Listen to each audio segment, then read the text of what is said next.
Before we leave, we talk about something like if the only thing you can say is I or R, remember that? And what I try to demonstrate is that's how they communicate.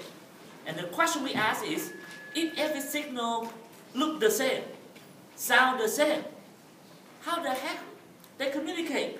And one thing we learned is they communicate by frequency.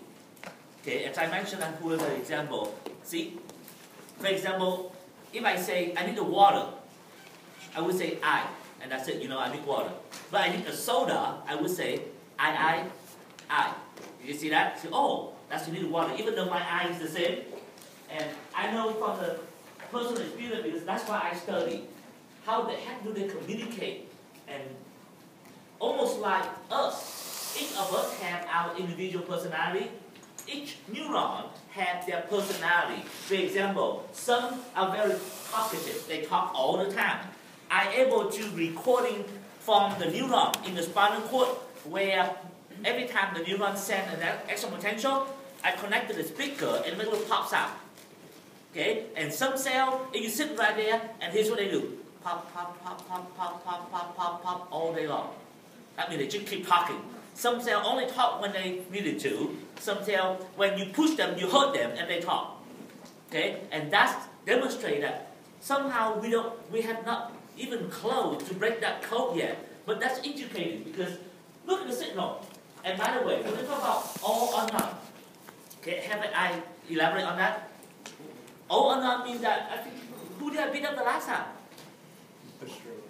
I pushed her. Who did I push? Oh, me.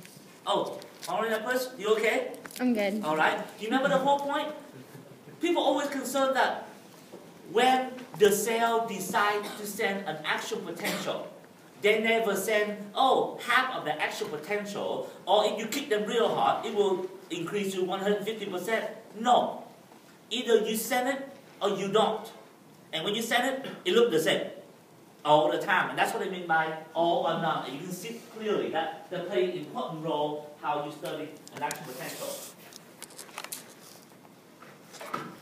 You have seen I draw the picture of the actual potential when we discussed the muscle contraction. Okay? And did the same thing. Now we learn the mechanism. What does that mean? What makes the cell now suddenly become positive? We call that depolarization. What makes them go back? So when you look at that chart right here, I want you guys to ignore the other line, otherwise confusing. Only concentrate on the blue line. Okay? Ignore the yellow, gold, and the green line for now. Are you with me? And you will see that. Okay, that blue line is a signal that we call an action potential. When I record it from an axon, that's what exactly I see when a signal generates. Okay, first understand the graph. Down here, in the x-axis is the time. What is that? Hello? Oh, maybe they cut some. Okay, never mind. This is the voltage right here. And remember, what is the resting maximum potential of a normal neuron? Minus 70 millivolt. So you can see that. That line right there, okay, if nothing happens, it should be a flat line across. Are you with me? Okay. When suddenly something occurs, the maximum potential depolarizes, and then it repolarizes, and it goes to hyperpolarize. You guys see that? That right there is your actual potential. And it occurs within 2 milliseconds. 2. Look down here. Can you stop right here? That's actually milliseconds right here. Stop right there. Right there. Look closely. It's exactly 2 milliseconds. Okay? Look at the amplitude. It starts at minus 70. It goes up to plus 30. How much is that? 100 millivolts. Are you with me? Okay, the first thing you have to learn is the phases occur. When the cells are not generating actual potential, we call that resting potential phase. When the cell depolarize, we call that the depolarization phase. When the cell repolarize, we call that repolarization phase. And then when the cell, when they drop back, it doesn't stop right there, minus 70, they actually drop a little bit more. We call that little dip right there hyperpolarization. So are you okay with the name? Hyperdepolarization? Yes. Hyperpolarization. It cannot be hyperdepolarization. Right? You go more positive, right? what you have to learn next is what's going on in each of those phases. In order to understand that, I want you to learn. Remember, we learn different kind of ion channel, right? And you already know that what type of ion channel involved in the generation of actual potential? Only voltage gated. And there are two channels that we have to learn. And here are the names. Voltage gated sodium channel. Voltage gated sodium channel. The second one is called voltage gated potassium channel. Now, what does it mean, a voltage gated potassium channel? Well, that channel open, what go through? And then, what do you mean voltage gated? It only open at a specific voltage. Are you all with me so far? Okay? Now, you see the little dot line right there? That dot line is around minus 55. Okay? That, right there, is the threshold. In other words, that is a voltage. That your voltage gated sodium channel will open. At this point, I will not tell you how is that membrane potential able to go up there. We'll talk about that later. But when the membrane potential reaches minus 55, no question asked. The voltage gated sodium channel will open. If this channel open, what direction does sodium ion flow? They flow from where to where?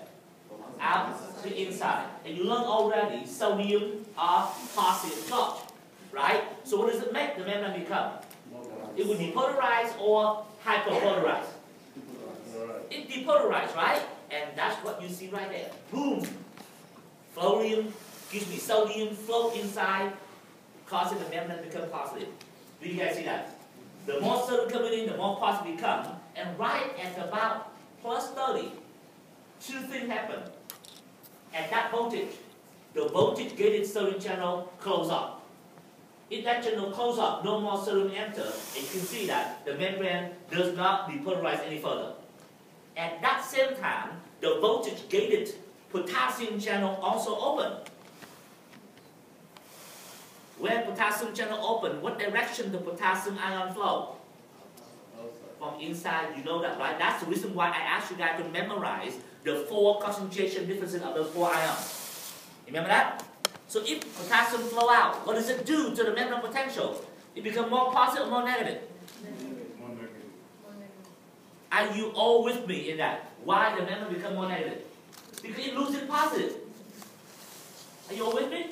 And that's the reason why the membrane potential repolarize again.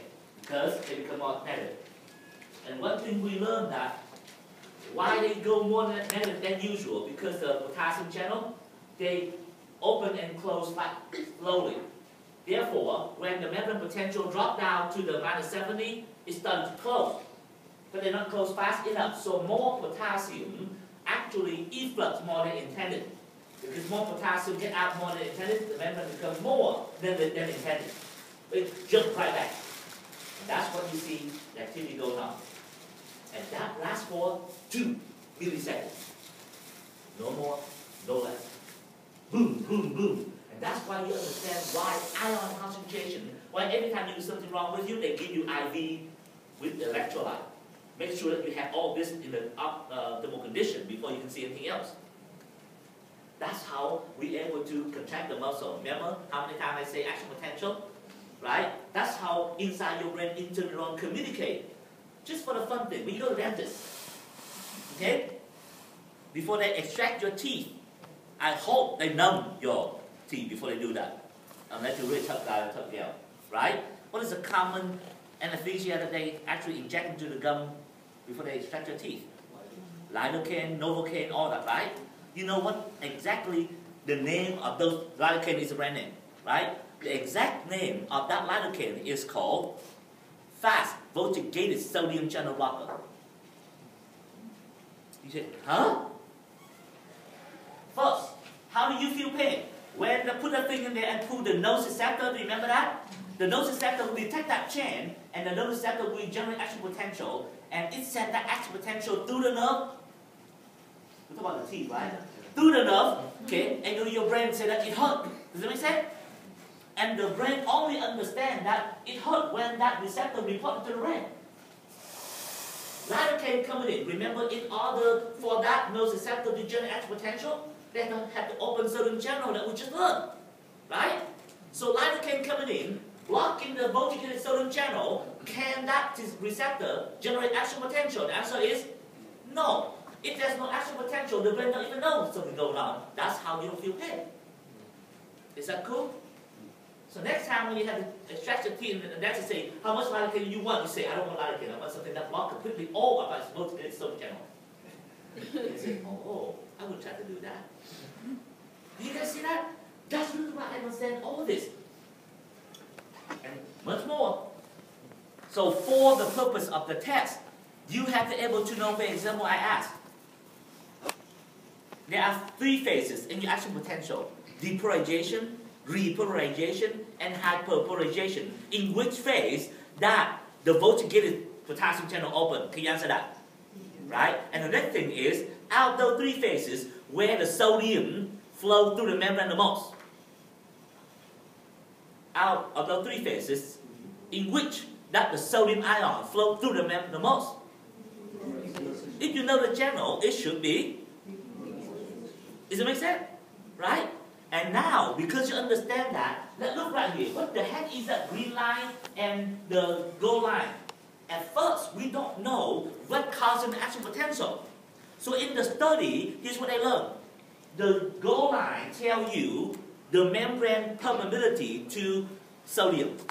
In other words, that's where the sodium runs through the membrane a lot. Have you noticed that? The influx of sodium increases as your membrane depolarizes. You guys see that? And that's how they're able to pinpoint out, oh, it is the sodium that caused the depolarization. Does it make sense?